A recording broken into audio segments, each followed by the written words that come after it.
Le Black Friday est de retour à Riverintour ce vendredi 24 novembre de 8h à 19h.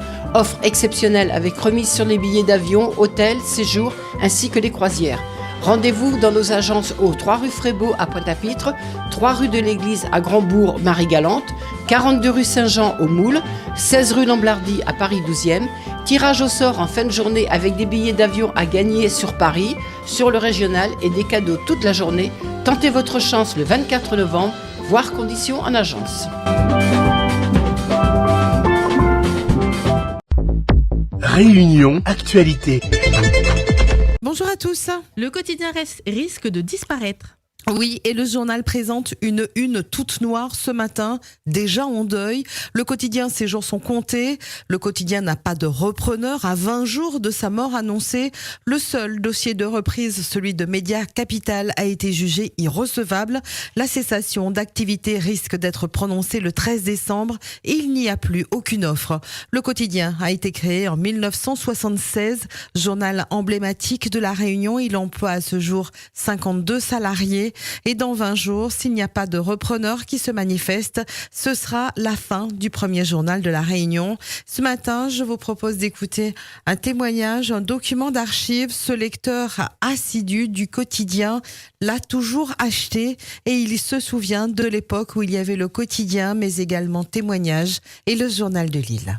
Moi, m'y prends les deux journaux, faut pas faire de jaloux. Je me l'ai abonné, le GIR, le quotidien, tous les matins avant 7h, je suis cherché chez mon marchand du coin. Mais je voulais être solidaire de tous ces deux journaux-là. Bien, ma préférence, ça va au quotidien de La Réunion.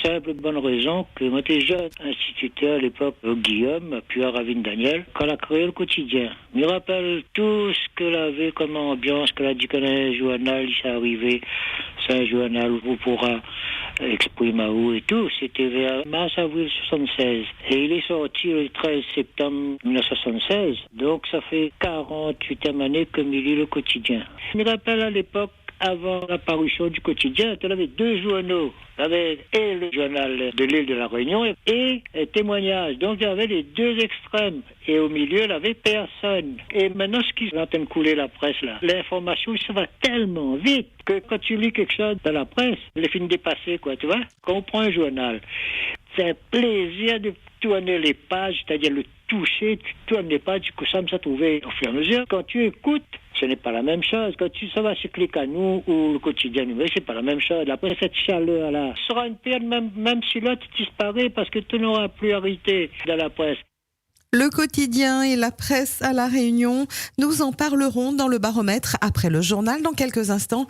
Il reste 20 jours, le compte à rebours est lancé. Êtes-vous prêt à voir disparaître le quotidien ? Comment le sauver ? Que pensez-vous de la presse à La Réunion ? Vous pourrez nous appeler 02 62 99 12 00 dans quelques instants, juste après ce journal.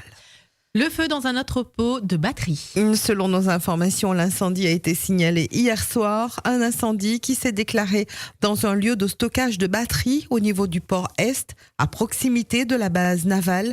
C'est l'épaisse fumée qui a alerté les riverains. Naïma nous appelait en direct hier soir. Il était aux alentours de 20h15. Il y a un bâtiment qui brûle. Et pourtant, ce sont des batteries, tout ça qui est en train de brûler. Il y a les batteries à l'intérieur. Les pompiers sont là depuis un moment, mais le feu s'éteint pas. Ça s'aggrave de plus en plus à ce que je vois. C'est juste derrière le commissariat de police, là, où il y a l'entrée des bateaux. Ça fait un peu plus de 30-45 minutes, ça brûle. Hein. Apparemment, le bâtiment contiendrait des batteries, c'est ça ? Oui, des batteries. C'est ce qu'ils nous ont dit, les gardiens à l'extérieur, mais sans plus. Il n'y a pas d'habitation autour, hein ? Non, du tout. Je suis sur place, Je suis sur place parce que j'étais chez moi il y a plus. Et ça sentait la fumée fort de toutes les maisons. Tout le monde sortait dehors, demander ce que c'est et tout. Ben, on est parti voir et on a vu ça. Et depuis tout à l'heure, ça brûle. Il y avait la fumée partout. Photos et vidéos à retrouver sur notre site freedom.fr. Un meurtre sordide à Saint-Benoît. Le corps d'un gramoun de 71 ans a été retrouvé à son domicile en fin de semaine dernière. Information du journal de Lille ce matin. Jacques Festin habitait un appartement au 3e étage de la résidence Alizé. C'est une forte odeur qui a alerté les voisins. Sur place, des traces de violence et de sang ont été découvertes. La mort remonterait à plusieurs jours. Une enquête est ouverte pour meurtre. Les gendarmes de Saint-Benoît sont mobilisés pour élucider ce crime sordide. L'autopsie a confirmé la piste criminelle. Suspension de la grève estivale. La grève est levée, mais les négociations continuent. Débuté le 13 novembre, le mouvement a été suspendu hier. Mais attention, les négociations se poursuivent. Intersyndicales, dirigeants et élus ne sont pas encore parvenus à un accord final pour que la situation s'améliore. Avec la suspension de la grève, la desserte des 37 lignes de bus revient à la normale dès ce jeudi matin.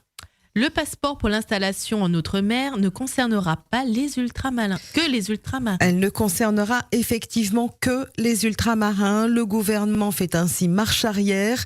Alors de quoi s'agit-il? Ce passeport Outre-mer prévoyait d'attribuer une aide à toute personne résidant en Hexagone qui justifiait d'un projet professionnel dans une collectivité ultramarine. Ce projet avait suscité une vive réaction de la part de nombreux députés ultramarins.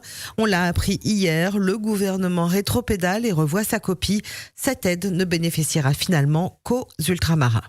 À la possession, la qualité des repas ne paie pas aux parents. Portion réduite, qualité des repas discutable, prix exagéré. Dans le journal de Lille ce jeudi, on apprend que les parents d'élèves exigent que la mairie serve des repas dignes de ce nom dans les écoles de la commune.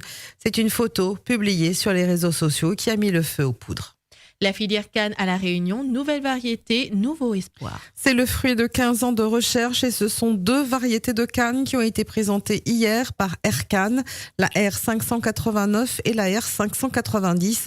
Des cannes dont le rendement annoncé est entre 10 et 15 fois supérieur aux cannes qui sont plantées aujourd'hui, ce qui représente un véritable espoir pour relancer les tonnages. La culture de la canne à La Réunion ne va pas bien. Cette campagne ne sera pas très positive pour les planteurs.